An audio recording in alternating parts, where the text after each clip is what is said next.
الله الرحمن الرحيم الحمد لله والصلاة والسلام على رسول الله وعلى آله وصحبه أجمعين رب اشرح لي صدري ويسر لي أمري واحلل عقدة من لساني يفقهوا قولي.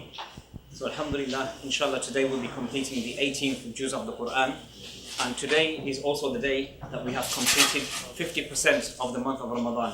15 fasts have now passed.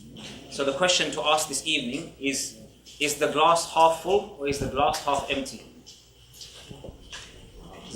Anybody know what I mean by that? So the optimists, the people who have a very positive outlook on life, they say that the glass is half full.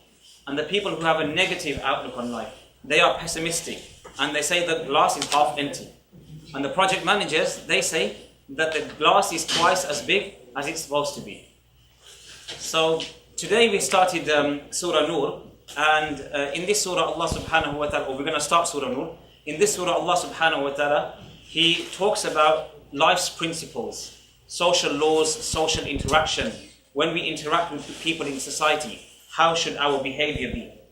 Specifically, Allah subhanahu wa ta'ala, He talks about the laws of rape, fornication and adultery, and also the laws regarding the witnesses of these crimes. Allah subhanahu wa ta'ala talks about the regulations of entering into the houses of other people and entering the rooms of spouses, and also some of the regulations regarding intermixing between male and female.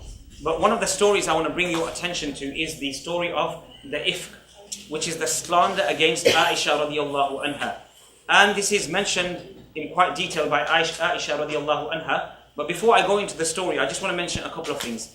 Firstly, when we look into the seerah of the Prophet sallallahu alaihi wasallam, we find many wisdoms, many benefits, many lessons that we can learn from the seerah and that we can apply into our actual lifestyles. Many a time when we discuss the seerah, many brothers and sisters, they are unaware of what's happened in the lifetime of the Prophet ﷺ. What were some of the major events? What are some of the lessons that we can learn? Wallahi, if we look into the lifestyle of the Prophet ﷺ, we'll see that all of the problems we're having on a daily basis in our relationship, in our lifestyle, we can take learnings and wisdoms from the life of the Prophet ﷺ. So firstly, this was an attack by the hypocrites on the household of the Prophet ﷺ. And this made it a very traumatic experience for the Prophet ﷺ, because the hypocrites, not only did they now pretend to be Muslim, but they stooped to such a low level that they wanted to attack the person that the Prophet Muhammad ﷺ loved most, Aisha radiallahu anha. And the story Aisha radiallahu anha mentions, it was the 6th year after the migration to Medina. And she was on an expedition with the Prophet ﷺ.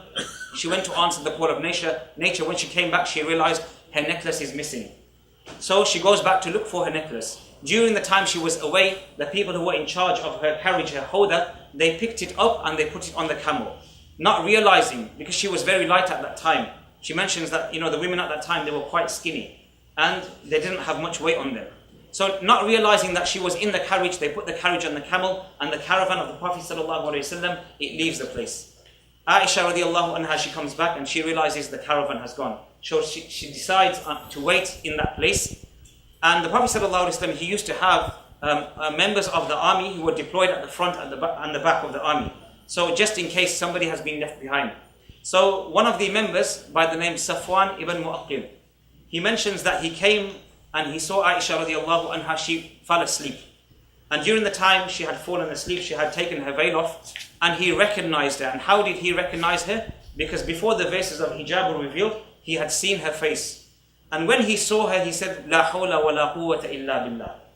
Aisha radiallahu anha, she mentions that this is the only thing that this Sahabi mentioned. He never even spoke to me. All he did, he went to his camel and he prepared his camel, and he walked in front of his camel with the rope, so Aisha radiallahu anha, she could mount the camel. Again, from this we realize some of the etiquettes that men should be in front of women when they're walking. Musa alayhi salam, when the two sisters, they came to their father and they said, he's qawiyun amin, he's strong, he's healthy and he's trustworthy. So they said, we can use him. What did Musa alayhi salam say to the sister? He said, stay behind me and throw a stone in the direction you want me to walk.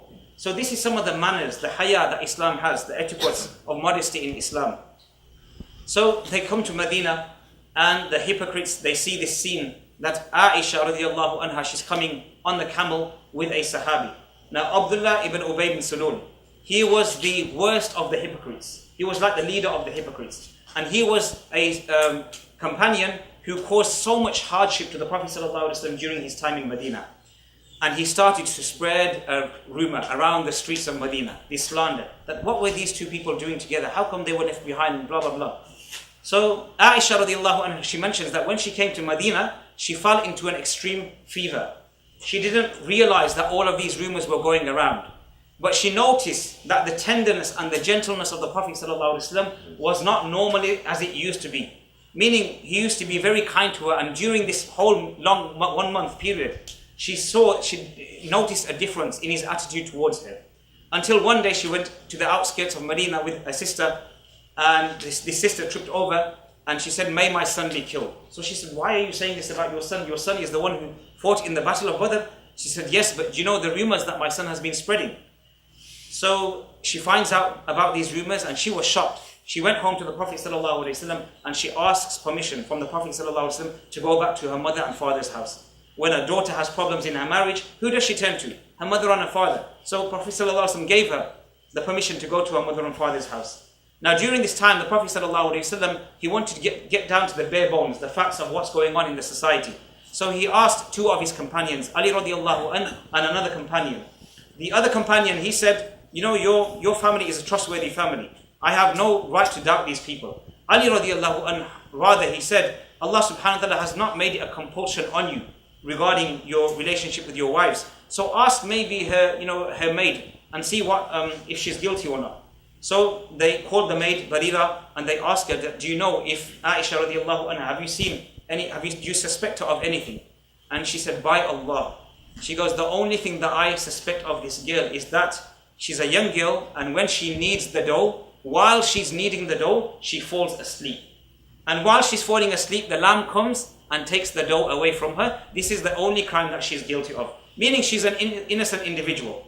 So the Prophet ﷺ during this time, he went to the Masjid al-Nabawi, and he made an address to all of the companions to support him against this slander from Abdullah ibn Ubay bin Salul. Now during this time, an argument spread between the tribes of the Aus and the Khazraj. So the Prophet ﷺ, he calmed them down. He returns to the house of Abu Bakr Siddiq. When he comes in, he says, "Assalamu alaikum wa rahmatullahi wa barakatuh." Then he says, "Amma ba'd," to proceed. And then he says to Aisha radiallahu anha, that if you are innocent, Allah subhanahu wa ta'ala will confirm your innocence. However, if you are guilty, turn to Allah subhanahu wa ta'ala in repentance, and Allah subhanahu wa ta'ala will forgive you. Imagine Aisha radiallahu anha at this time. She's not guilty of this crime. She goes to her mother, say something. They say, "What can we say to Rasulullah sallallahu alaihi wasallam?" She goes to her father, say something. "What can we say to Rasulullah sallallahu alaihi wasallam?" So she says at this time that, you've been hearing so much information. You've had an information overload from the community that now even if I tell you the truth, you're not going to believe me. And if I tell a lie that in fact, yes, I am guilty of this crime, you will believe me, but this is not the truth. So rather I'm going to be like the father of Yusuf alayhi salam, where he said, "Sabrun Jameel." He had a beautiful patience. During this time, the revelations, they come down to the Prophet sallallahu alaihi wasallam. The revelations, they mention that it's a stern warning to the Muslim Ummah, that when you heard these allegations, Muslim men and Muslim women, why did you not think good about your brother and your sister? Why did you not take away these lies? And then Allah subhanahu wa ta'ala says, لَوْلَا جَاءُوا عَلَيْهِ بِأَرْبَعِ شُهَدَاءَ فَإِذْ لَمْ يَأْتُوا بِالشُّهَدَاءِ فَأُولَٰئِكَ عِنْدَ اللَّهِ هُمُ الْكَاذِبُونَ. A stern warning to the hypocrites, that when you made these allegations, these slanders, where were your 4 witnesses? If you did not bring 4 witnesses, you were the liars in front of Allah subhanahu wa ta'ala. After this, the mother of Aisha radiallahu anha, she goes, come, go say congratulate, go thank the Prophet sallallahu alaihi wasallam. I'm not going to thank the Prophet sallallahu alaihi wasallam. I'm going to thank Allah subhanahu wa ta'ala because he confirmed my innocence. So from this story, there's many lessons and wisdoms we learn. Some of the lessons and wisdoms we learn. Firstly, when we hear of some information, we need to verify the facts. This is very important. A stern warning from Allah subhanahu wa ta'ala to the Muslims. That verify the facts, because you get into the sin of assumptions, the sin of backbiting, the sin of namima. The sin of namima is probably even worse than backbiting, because the Prophet sallallahu alaihi wasallam said, the person who spreads namima is like a gossip and a slander, lies about the people. That person will never enter paradise. And the last thing I want all of us to take away from this, The Prophet ﷺ, he was the most beloved to Allah subhanahu wa ta'ala. And Aisha radiAllahu Anha, she was the most beloved to the Prophet ﷺ. Yet Allah subhanahu wa ta'ala decided to test them. These were the greatest people who walked the face of the earth. We have tests in our lives, and we need to realize as Muslims that when we have tests in our life, we will get through them. After a test, after a difficulty, there is ease. فَإِنَّ مَعَ الْعُسْرِ يُسْرًا إِنَّ مَعَ الْعُسْرِ يُسْرًا. We need to be patient, we need to be steadfast, and we need to hold on to the truth during this time. We ask Allah subhanahu wa ta'ala to give us the ability to act upon what has been said. وَآخِرُ دَعْوَانَا أَنِ الْحَمْدُ لِلَّهِ رَبِّ الْعَالَمِينَ.